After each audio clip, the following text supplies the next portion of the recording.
Directed by William Eubank, Underwater follows a crew of aquatic researchers working to get to safety after an earthquake devastates their subterranean laboratory.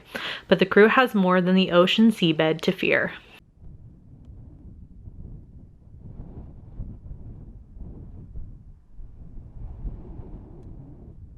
Hey there, creepy peeps.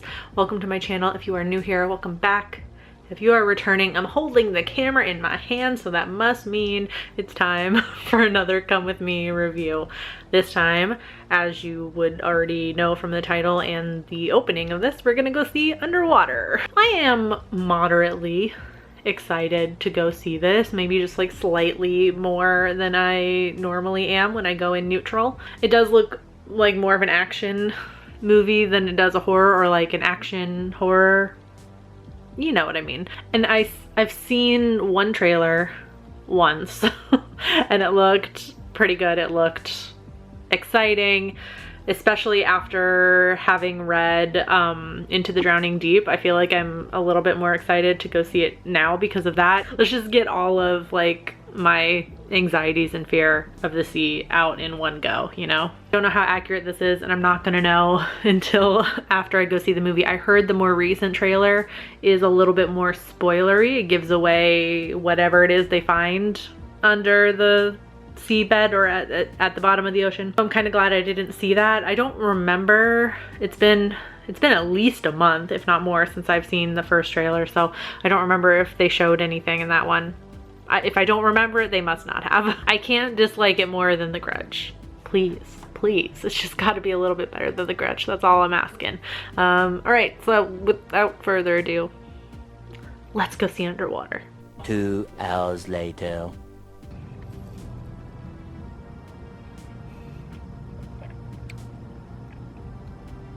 Well, it was better than The Grudge. For a movie about being at the bottom of the ocean, this is pretty shallow. I'm not gonna lie, kind of let down a little bit. My expectations were slightly higher than they normally are going into a movie where I try and go neutral.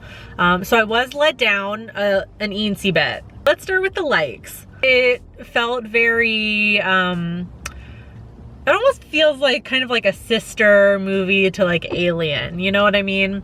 But just at the bottom of the ocean. And to be honest, like bottom of the ocean and space movies kind of have a lot in common, especially in terms of like the dangers of just being there in the first place. I did like it. It's very action-packed. You know, it makes you hold your breath. I was kind of expecting that, it being an underwater movie. There's gonna be instances where people's oxygen is low, you're gonna hold your breath, so it was tense. And I really did like the score. I can't remember the other person's name in the opening credits, but I did see Marco Beltrami's name, who did the music for Scream and so many other horror movies. I really did like the score. I think it fit really well for being like bottom of the ocean vibe, which is such a foreign territory. Like being in space, it's just so utterly unexplored for how long we've been on this earth, which is what makes it so terrifying. But the music really fit. I liked the music.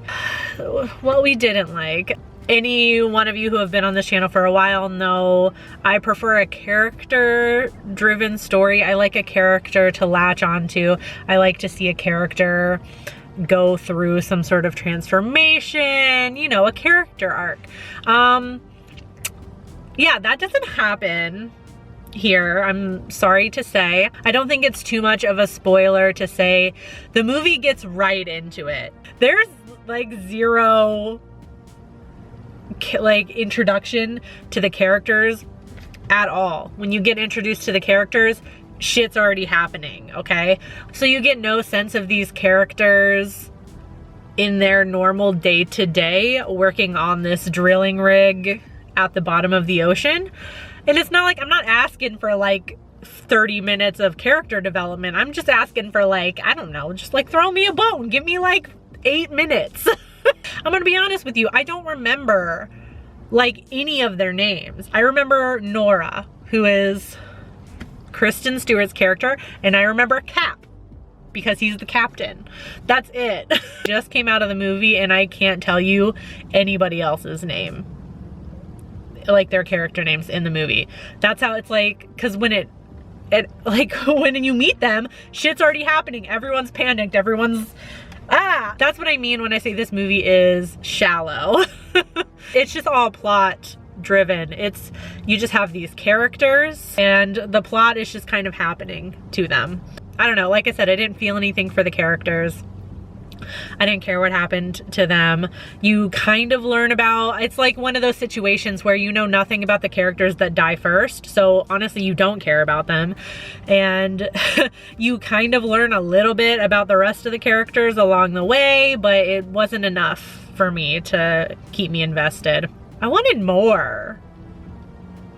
I wanted more of the creatures. I felt like it was just very shallow. Like, I don't know, I feel like I don't make movies, so I feel like I have no place to say this, but I feel like we could have had some like buildup of dread. I feel like there could have been like some sort of buildup of like somebody noticing something weird that signified maybe there's some sort of like unidentified life form down there. I don't know, and it's just like all of a sudden creatures start attacking and that's it. You don't I didn't want their entire backstory or anything, but I wanted something. All you get is just like very vague guesses as to, not even vague guesses as to where they came from. It's kind of just like, we shouldn't have drilled in the bottom of the ocean, and that's it. I thought it was like kind of a cool thing that I just finished reading Into the Drowning Deep, but that was so detailed filled and just so well researched and well thought out. I think having that in my head so soon upon seeing this movie, I think actually did me a disservice, because Into the Drowning Deep was so well thought out, and I'm just comparing the two because they're kind of similar. They have nothing to do with each other really. If Into the Drowning Deep was like the Mariana Trench, this movie is like a kiddie pool. It's all very surface level. It's there to give you like a cheap thrill with some very scary sounding booming music, some jump scares, some creepy underwater creatures, and that's it. It's not, yeah, there's nothing to it. There's no substance. Worth the theater visit? Well, I'll just say, if you're trying to choose between going to see Underwater and going to see The Grudge, I would definitely recommend going to see Underwater. I also wouldn't rush out to see this. I'm really sad to say that. I guess, are we surprised though? It's just so well known at this point that January horror movies tend to be kind of and this isn't even like a full-on horror movie, really. I wasn't that thrilled about this one. I'm gonna give it a 2 out of 5. Wow, I feel like such a downer already in 2020. For context, it is 9:05 on Thursday night as this movie opens, so just keep that in mind as you see these ratings pop on the screen. But as of right now, on Thursday night, it has a 6.4 out of 10 on IMDb. There's no audience score yet for Rotten Tomatoes. I'll put it on the screen if I see it tomorrow when I edit this. It has a 47% critic score. That's out of 62 reviews so far. And then on Letterboxd, it has a 2.9 out of 5. Only a few of you have seen it that I follow, and you guys rated it kind of high. I see 2 3 out of 5s, a 3.5, and a 4. So I guess I'm just kind of, so far, in the minority of lower ratings for this movie. So as you go out and see Underwater this weekend, if you're going to, please come back and let me know in the comment section what you thought about it. Before I go, I want to say a quick thank you to my Creepy Patron peeps for your support of my channel. If you want to find out the perks to being a Creepy Patron peep, you can follow that link in the description. And to everybody watching, I do hope you enjoyed this video. If you did, please give it a thumbs up. It really helps me out. Subscribe if you're new here. Become a Creepy Peep today. I post videos Monday, Wednesday, and Friday, and you can ring that notification bell down there to be notified every time I post a video. Even though I don't think it works, there's a creepy car. It's time to go. Thank you so much for watching, and until next time, stay strange. Bye.